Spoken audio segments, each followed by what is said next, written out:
Welcome to GX9 news. Korukonda జంబూపట్నంలో దళిత క్రైస్తవుల హక్కుల పరిరక్షణ కోసం శాంతియుత ర్యాలీ నిర్వహించారు. ఈ సందర్భంగా దళిత క్రైస్తవ నాయకులు మాట్లాడుతూ దళిత క్రైస్తవులకు ఎస్సీ హోదా కల్పించాలని డిమాండ్ చేశారు. మత స్వేచ్ఛ, రాజ్యాంగబద్ధ హక్కుల పరిరక్షణపై ఆందోళన వ్యక్తం చేశారు. డాక్టర్ బిఆర్ అంబేద్కర్ చూపిన మార్గంలో ఐక్యంగా పోరాడాలని పిలుపునిచ్చారు. ప్రజాస్వామ్యబద్ధంగా తమ నిరసనలను కొనసాగిస్తామని తెలిపారు. కార్యక్రమం జై భీమ్ నినాదాలతో ముగిసింది.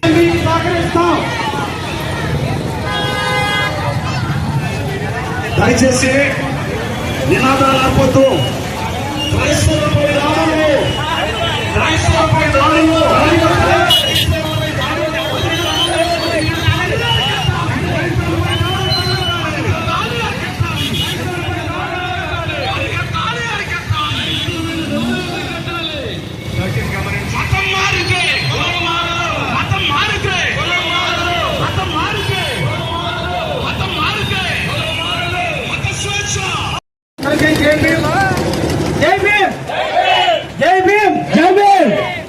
దళిత క్రైస్తవుల ఐక్యత, దళిత క్రైస్తవుల ఐక్యత.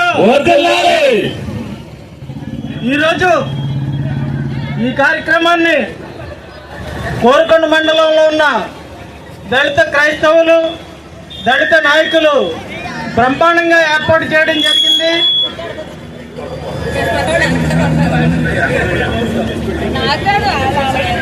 డాక్టర్ బిఆర్ అంబేద్కర్ గారు మనకి రాజ్యాంగం రాసిచ్చారు. ఈ రాజ్యాంగం రాయడానికి చిన్న సమస్య కాదు. 2 సంవత్సరాల 11 నెలల 18 రోజులు పట్టింది. కులంతో కానీ, మతంతో కానీ, అన్ని మతాలు, అన్ని కులాలు సమానమని చెప్పి డాక్టర్ బిఆర్ అంబేద్కర్ గారు రాజ్యాంగంలో రూపించడం జరిగింది.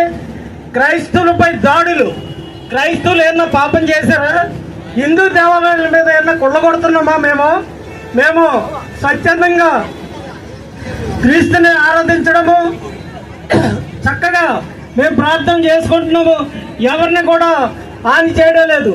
ఎన్నికల సమయంలో దళిత క్రైస్తవుల దగ్గరకు వచ్చి కాళ్ళ మీద పడి మీరే దేవుళ్ళు, మీరు మా దళిత క్రిస్టియన్లోకి, మన బీసీ ఎస్సీలోకి, మన ఎస్సీ కులానికి వర్తించేలాగా ఆ పోరాటం చేయాలని మన జగ్గంపేటలో మన విజయ్ కుమార్ గారు వచ్చారు.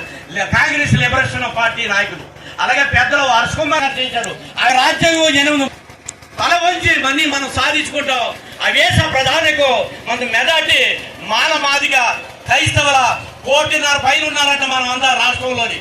ఈ విచ్చేసినటువంటి దళిత నాయకులకు, క్రైస్తవ సంఘాలకు, దైవ సేవకులకు నా ప్రత్యేకమైనటువంటి శుభాభివందనాలు తెలియజేస్తున్నాను.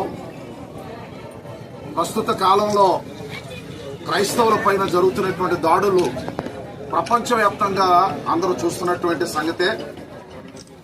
మరి నా ముందు మాట్లాడేటువంటి పెద్దలు మాట్లాడినట్లుగా ఈవేళ కళ్ల ముందే అన్యాయం జరుగుతున్నా, చర్చలు కూర్చేస్తున్నా, క్రైస్తవుల్ని హింస పెడుతున్నా, దాడులు చేస్తున్నా, ప్రభుత్వ పరంగా గాని పెద్దలు గాని ఎవరు ఖండించకపోవడం చాలా విచారంగా ఉంది. ఆకువీడు ప్రాంతంలో చాలా చర్చలు కూల్చేశారు, క్రైస్తవులపై దాడులు చేశారు. మరి ప్రాముఖ్యంగా చెప్పాలంటే ప్రారంభం నుండి కూడా ఈ ఎస్సీ వర్గాల మీద మరి స్వార్థపూరితమైనటువంటి పరిపాలన కొనసాగిస్తూ వచ్చాయి ప్రభుత్వాలు. గత కాలంలో అయితే, మొదట్లో అయితే ఒకడు ఎస్సీ సర్టిఫికెట్ ఇవ్వాలంటే ఇతడు చర్చికి వెళ్ళడం లేదని ఒక పాస్టర్ గారు సర్టిఫికెట్ ఇస్తే ప్రభుత్వం అది ఎంఆర్ఓ ఆఫీస్కి ఇస్తే అప్పుడు సర్టిఫికెట్ ఇచ్చేవారు. ఇప్పుడేమో క్రైస్తవుడిగా మేము మారో సర్టిఫికెట్ ఏమో అడిగితే ఆ సర్టిఫికెట్ ఇవ్వడానికి కూడా మాకు అభ్యంతరాలు పెడుతున్నారు. క్రైస్తవులంగా మాకు ఎటువంటి రాయితీలు రానివ్వకుండా చేస్తున్నారు. ఎటువంటి మరి అంటే ప్రజాస్వామ్యంలో ఉండవలసినటువంటి అవకాశాలు ఏది కూడా మాకు రానివ్వడం లేదు. పైగా ఒక సేవకులను చెప్పుకోవడానికి లేదు, ఓ ప్రార్థన పెట్టుకోవడానికి లేదు. ప్రార్థనా స్థలాలపై దాడులు జరుగుతున్నాయి, సేవకులపై దాడులు జరుగుతున్నాయి, విశ్వాసులపై దాడులు జరుగుతున్నాయి. ఇంకా చెప్పాలంటే ఈ ప్రజాస్వామ్యంలో మా కట్టు, బట్ట, మాట, తీరు మారిన మీ బ్రతుకిదే అనేటువంటి శాసించే స్థాయికి వెళ్లిపోయాయి. నేను ఒకే ఒక మాట డిమాండ్ చేస్తున్నాను. ఎలక్షన్ అప్పుడు ప్రభుత్వాలన్నీ ఏ మాట ఇచ్చాయో, ఎలా చెప్పాయో ఒకసారి జ్ఞాపకం చేసుకోవాలా. ఎలక్షన్ టైంలో మేము చెయ్యం, క్రైస్తవులకి మాకు ఇలా ఉంది, లేక షెడ్యూల్ క్యాస్ట్ మేము పట్టించుకోము, లేకపోతే మాల మాదిరి బతుకులు ఇంతే అని ఎవరైనా చెప్పుకుంటే ఆ రోజు కదా, ఆ రోజేమో మరి ఓటు కొరకు నమ్మించారు మమ్మల్ని అందరూ కూడా. మేము ఉన్నామని ఆ సమాజానికి నమ్మేటట్లుగా చేసి నెగ్గిన తర్వాత మాపై ఈ దాడులు చేయడం చాలా చాలా విచారకరం. కానీ ఇది మాకు శుభపరిణామంగా భావిస్తున్నాం. ఎందుకంటే ఎస్సీ వర్గాల్లో ఇంతవరకు ఎవరికి వారే మేము బ్రతికాం. కానీ ఇప్పుడు అందరూ సంఘటితం అవుతున్నాం. ఇప్పుడు మామూలుగా ప్రారంభంగా కొద్దిపాటి కార్యక్రమం జరుగుతుంది. రాగల దినాల్లో నిజంగానే అభినందిస్తున్నాను. ఈ కోరుకొండ మండలంలో, ఈ నియోజకవర్గంలో దళిత నాయకులు, క్రైస్తవ సేవకులు, క్రైస్తవ సంఘాలు ఒకటిగా మారాయి. మారడమే కాదు, రాగల దినాల్లో ఇది చిన్న ప్రారంభంగా దీన్ని ఆరంభిస్తున్నాం. ఇక నుంచి ఏ సమస్య అయినా ఒకటిగా నిలబడి సాధించేటంత వరకు పోరాటం ఆగదు. ఈ మా వెనుక మాకెవరూ లేరనుకునే సమయంలో నేను దళిత నాయకులందరికీ అభినందనలు తెలియజేస్తున్నాను.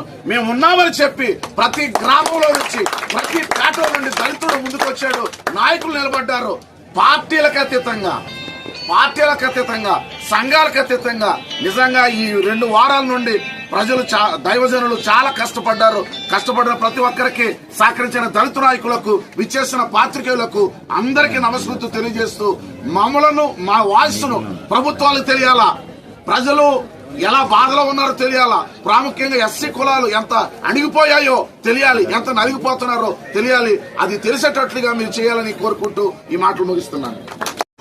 లేదా మా నాగరికతలో ఏమన్నా మార్పు వచ్చిందా, మా ఉన్నత మా ఫైనాన్షియల్ గా ఏమన్నా అభివృద్ధి చెందాం మీకంట, లేదా బ్యాంకులు లూట్లు చేసామా, లేదంటే ఇలా ఎమ్మెల్యేలు ఉన్నారు, ఎంపీలు ఉన్నారు, రాజ్యసభ సభ్యులు ఉన్నారు, ఏమైపోయారో తెలుసు మా దళిత సోదరులు. దళితులకి ఇంత అన్యాయం జరుగుతుంటే వాళ్ళు కూడా మీకే తెలిసి వాళ్ళు కూడా మీకే పనిచేస్తున్నారు. అయినా మమ్మల్ని ఇంకా హీనంగా చూసి రైతు విషయంలో ఉన్న వాళ్ళని తనకదొక్కాలని అన్నీ పాత రోజులు గుడ్డుకి తాటేకి నోటికి కొత్త అనే పద్ధతి నానుడి తీసుకురావాలని చెప్పేసి బీజేపీ ప్రభుత్వం ముఖ్య ఉద్దేశం. అంతే తప్ప ఈ మమ్మల్ని ఎదుగుతున్నామని చెప్పి వారసన పరిస్థితులు ఉంది. కానీ ప్రభుత్వం ఈరోజు ఇల్లు దాడి జరుగుతున్నా ఎక్కడా కూడా ప్రభుత్వం స్పందించలే. చర్చలు పడగొట్టినా, పాస్టర్లు కొట్టినా, లేదంటే ఇవాళ అధికారులు కానీ ఆఫీసర్లు కానీ ఎవరినైనా దళితుల్ని టార్గెట్ చేసుకుని ప్రభుత్వం వెళ్తుంది. చూస్తున్నామనుకుంటున్నారు. రాబోయే రోజులు ఏకతాటి మీదకి వచ్చి మేము తిరగబడే రోజులు దగ్గరగా ఆసన్నమై ఉంటాయి. మరి దయచేసి మరి ఇటువంటి కార్యక్రమాలు జరగకుండా చూడవలసిన బాధ్యత ప్రభుత్వంగా ఉన్నదని మేము తెలియపరుచుకుంటాం. మా నిరసన తెలియపరచాలని ఈరోజు ఏర్పాటు చేసినటువంటి శాంతి ర్యాలీ ద్వారా ప్రభుత్వానికి, ముఖ్యంగా దళితులకి కూడా 2 విషయాలు తెలియపరచాలనుకుంటున్నాము.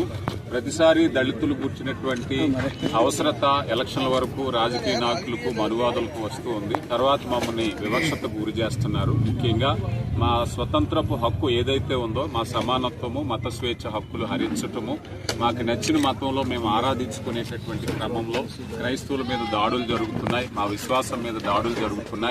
మా కులాన్ని మేము చెప్పుకోవటానికి కూడా అర్హత లేనటువంటి పరిస్థితుల్లో ప్రస్తుత చట్టాలున్నాయి.